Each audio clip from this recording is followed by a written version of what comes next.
ठंड बढ़ने से आबादी वाले इलाकों में घुस रहे हिंसक वन्य प्राणी। वन विभाग ने समतपुरी में ग्रामीणों के बीच चलाया जागरूकता अभियान।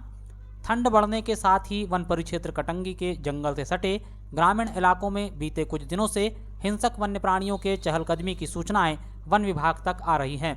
ऐसे में वन्य प्राणी से किसी तरह की जनहानि ना हो, इसीलिए वन विभाग के द्वारा अब जागरूकता अभियान चलाया जा रहा है। सोमवार को वन परिक्षेत्र अधिकारी बाबूलाल चढ़ार के नेतृत्व में वन रक्षक अमोल गौतम ने समतपुरी बीट में ग्रामीण और स्कूली विद्यार्थियों को वन्य प्राणियों से सतर्क रहने की सलाह दी। दरअसल कुछ साल पहले समतपुरी में हिंसक वन्य प्राणी तेंदुए ने आबादी के बीच पहुंचकर एक बच्ची को घर से उठाकर ले जा लिया था, जिससे बच्ची की मौत हो गई थी।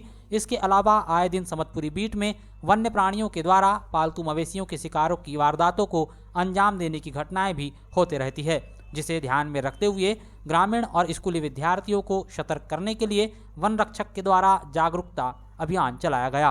ग्रामीणों से अपील की गई कि वह शाम के बाद घरों के सामने प्रकाश व्यवस्था करे, पालतू मवेशियों को बांधने वाली जगह में आसपास जरूरी सुरक्षा के इंतजाम करे, सूरज ढलने के बाद अकेले घर जंगल की तरफ ना जाए। वहीं वन विभाग ने जंगल से लगे गांवों में पेट्रोलिंग भी बढ़ा दी है। अन्य गांवों के लोगों को भी सतर्क किया जा रहा है। कोई जाता है जंगल जाते हैं, खेत कितने लोग जाते हैं, खेत से लोग जाते हैं, ठीक है। अब ज्यादा पुरानी बात नहीं है, तुम जब छोटे छोटे बच्चे रहे होंगे या तुम्हारे बड़े बूढ़ों से पूछना कि तुम्हारे गांव में ऐसी घटना हो गई कि वो लड़की जंगल भी नहीं गई थी और तेंदुए ने उसको, ठीक है ना, मार दिया था घर में। तो हम सबको सबसे पहले क्या करना है, सावधानी रखना है।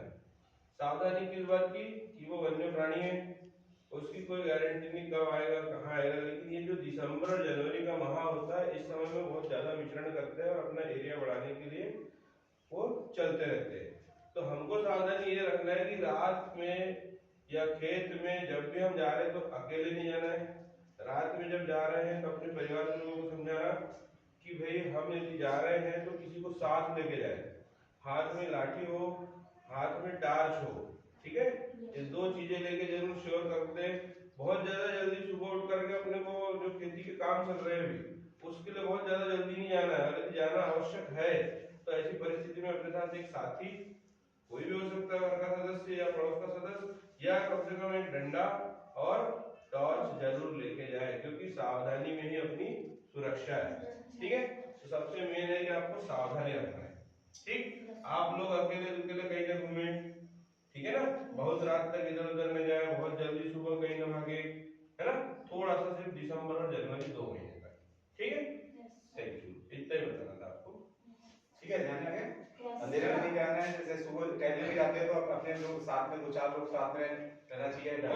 काम है तो गए या कोई किसी कार्यक्रम में फंक्शन में जा रहे हो किसी के घर, रात में तो आपके मम्मी पापा के साथ जाते हैं ना, अकेले नहीं जाना है। वो चीज का ध्यान अकेले, ठीक है भैया। चलो ठीक है, जाओ 10 ट्रैक्टर की टक्कर से बालक की मौत, महिला घायल। सोमवार को कटंगी बालाघाट मुख्य सड़क मार्ग पर उमरी और अगासी के बीच बोपली की तरफ जाने वाले सड़क रास्ते के सामने रेस से भरे ट्रैक्टर की टक्कर से बाइक सवार करीब 15 वर्षीय बालक की उपचार के दौरान जिला अस्पताल पहुंचने पर मौत हो गई। बता दें कि बालक रुपेश पिता महान सिंह भगत कोसमी निवासी गांव रिश्ते की बुआ सुशीला पति राधेश्याम पटले को उपचार के लिए कटंगी की तरफ लेकर आ रहा था। इस दौरान बोपली की तरफ जाने वाले रास्ते के सामने तेज रफ्तार ट्रैक्टर के चालक ने लापरवाही पूर्वक बाइक को टक्कर मार दी। सड़क हादसे में बालक के सिर पर गहरी चोट आई, जिसके बाद घटना स्थल पर मौजूद लोगों ने 108 को सूचना दी, लेकिन एम्बुलेंस समय पर नहीं पहुंच पाने की जानकारी मिली। ऐसे में अगासी निवासी शेखर तुर्कर और कोसमी निवासी सरोज बिसेन ने मानवता और जागरूकता का परिचय देकर घायलों को अपने वाहन से तत्काल सरकारी अस्पताल कटंगी पहुंचाया, जहां बालक को प्राथमिक उपचार देने के बाद हालत गंभीर होने पर खंड चिकित्सा अधिकारी डॉक्टर पंकज दुबे ने जिला अस्पताल बालाघाट रेफर कर दिया, जहां बालक की मौत हो गई। इस घटना के बाद पुलिस ने ट्रैक्टर को जब्त कर पुलिस अभिरक्षा में ले लिया है। बताया जा रहा है कि घटना के बाद स्थानीय लोगों के द्वारा ट्रैक्टर चालक से भी मारपीट की गई, जिससे चालक को भी चोट आई है। ट्रैक्टर नंदलेसरा निवासी भीमकर बोरकर का बताया जा रहा है। फिलहाल पुलिस मामले की जांच में जुटी हुई है। गौरतलब हो कि इस तरह के सड़क हादसे आए दिन होते रहते हैं। रेस से भरे ट्रैक्टर चालक मनमाना तरीके से वाहनों को तेज रफ्तार में भगाते हैं। ये अभी पता चला यहाँ से हॉस्पिटल से फ़ोन आया मेरे को कि ग्राम कोसमी के क्या नाम रूपेश भगत, पिता मानसिंह भगत, इनका एक्सीडेंट हो गया है ये उमरी जोड़ सड़क में। कैसे हादसा हुआ, कुछ जानकारी मिली? ट्रैक्टर से हुआ है ये हादसा, ये पता चला है यहाँ पर, और ट्रैक्टर मालिक भी यहाँ उपस्थित है और ट्रैक्टर थाने में जमा हो गया है और इनको यहाँ से रिफर अभी बालाघाट के लिए किया गया है।